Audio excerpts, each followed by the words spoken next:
but usually I'm running on an empty stomach on easy Mhm. days. So usually before a long run, I'll have probably a banana before and then just things during. So like, like a high protein bar.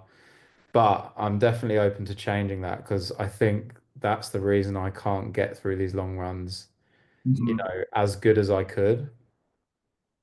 Yep. So, when it comes to getting through the long runs as good as you could, which, how you put it, two things come into play. It's running really easy for the first third or so. And, I like to look at when I run easy, I'm almost running as easy as I possibly can. Yeah, okay. And at least for the first 10 minutes, maybe the first couple miles of a long run. Mhm. And I look at the first, we'll say 10 to 20 minutes as a warm up almost. Yeah. And that really helps my body kind of naturally get into the flow of the Yeah. run versus starting off a little bit too quick Hmm. and starting off where my body tires Yeah, instead of okay. easing into it. Hmm. I like to, it's kind of a mean joke, but it's not meant to be mean. But I like to say, like, the marathon is full of people barely shuffling forward who had a really good first half. Yeah. And it's true for your long runs as Yeah, well. it's the And, same. Yeah. I've been there, I've done that, but, um, you know, taking that first third of whatever Mhm. distance you're doing, whether it's a long run or a race, like Mm. as easy as you possibly can, will only serve you for that second half of the Yeah, okay. distance. It's exactly what Um, I do. so yeah, and I so go out too quick. pacing is number one because Mhm. you can't, you can't recover from going out too fast. Yeah, Now yeah. you can recover from under fueling, but um, it's recovering from going out too fast is just means you're just going to run slow for the Yeah. rest. Hmm. So when it comes to fueling, so generally what I do during my long runs is I aim for about 200 calories per hour. Okay. Um, like a banana is 100 calories. Hmm. And it doesn't need to be anything like sport specific. For most of my like Boston marathon training, I lived off of Lara bars during my Yeah, long run. okay. They're Yeah. 200 calories each. They're perfect. Okay. Um, and so, PB and J's. Yeah, yeah. I've pulled a bagel out of my running vest. Who cares? Uh, the research shows really that as long as you use it and you get your body used to it, your body doesn't care if it's a bagel or if it's like a running gel. Yeah, It's yeah. really not that big of a deal. Um, What do so, you usually eat on race day? yep. So my fueling of choice so during the last month or so of Mm. training, I'll ease in the Okay. dedicated sports fuel that Yeah. I use. And now I use Martin. Okay. Are you familiar? Um, I think It's so. it's M. Is it Yeah, I think I AUR? am. Yeah. It's Yeah. terribly, terribly expensive. Yeah. Uh, but I love the consistency. It's a very neutral, sweet flavor, Hmm. and it goes down very easily. Not like a sticky goo.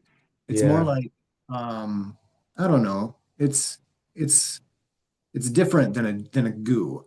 Yeah, But yeah. It's easier to uh, consume. I've had it before. yep. I've been using Styrker. Have you heard of that?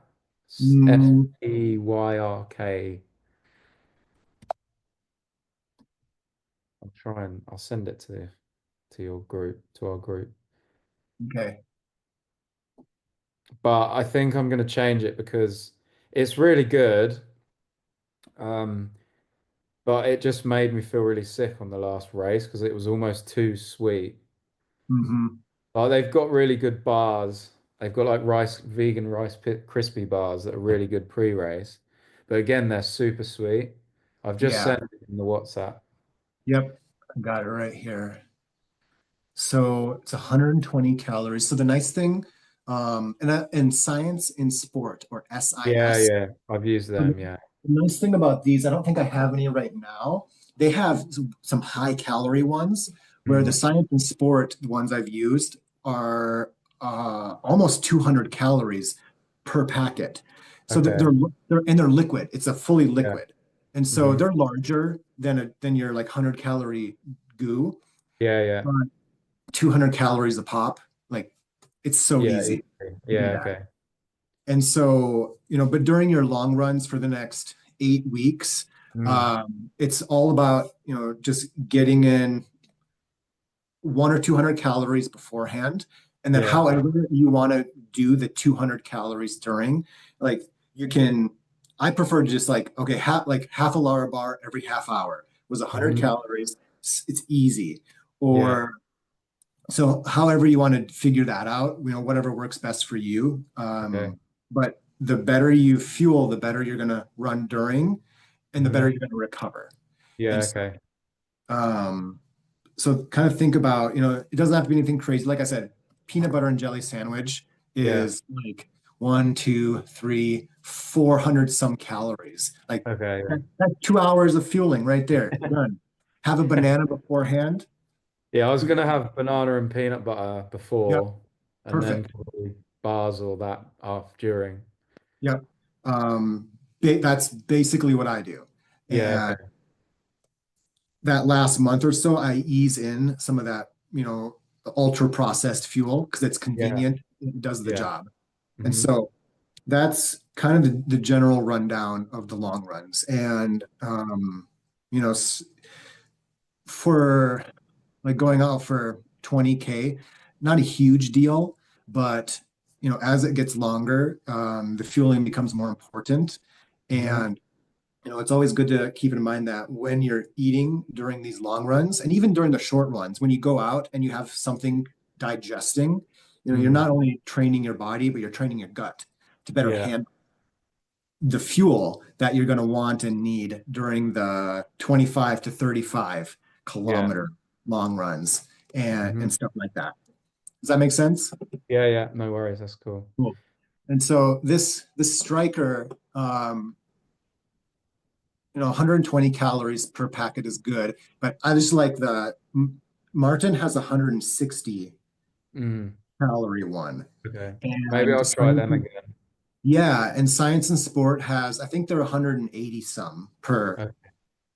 container per packet, Yeah, and so cool. those are convenient. I've liked like gummies as Mm, well because you can kind of just what I've done with gummies. People make the mistake of like chewing them, but I just suck on them.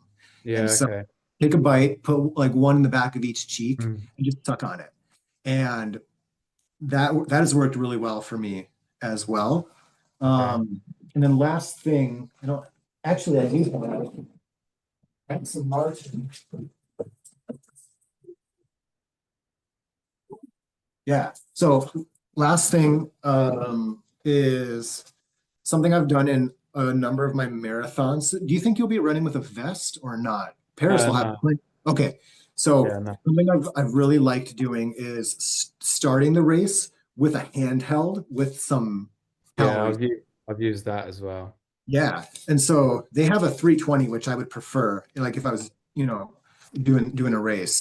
But the nice thing about that is with a handheld with, you know, 300, 160, 300 calories in it, whatever, like you can just sip on it during the first hour and it gives you a little bit of extra hydration starting off. And then I've either, like at Boston, I ditched the bottle and I just took from Yeah, aid yeah. station after that. But at my last marathon, I kept the bottle and I refilled it once or twice maybe. And Okay. so that kind of gives you an option. You can kind of decide when the bottle runs out. Like, do I want to ditch it and just take from my gels that I have in my pocket here, or do I want to refill it? And Yeah. so, again, something to think about. But that strategy has worked really well for me, starting with a handheld and then ditching it or keeping it like an hour in or so whenever Yeah. it. Because if it's like, oh, it's a little extra warm on this day, I'm going to keep it so I have more hydration versus just the aid stations. That makes Yeah. sense? Yeah, yeah, 100%. Cool. And we can chat more about this later, but that kind of gives you a rough some things to think about in regards to fueling.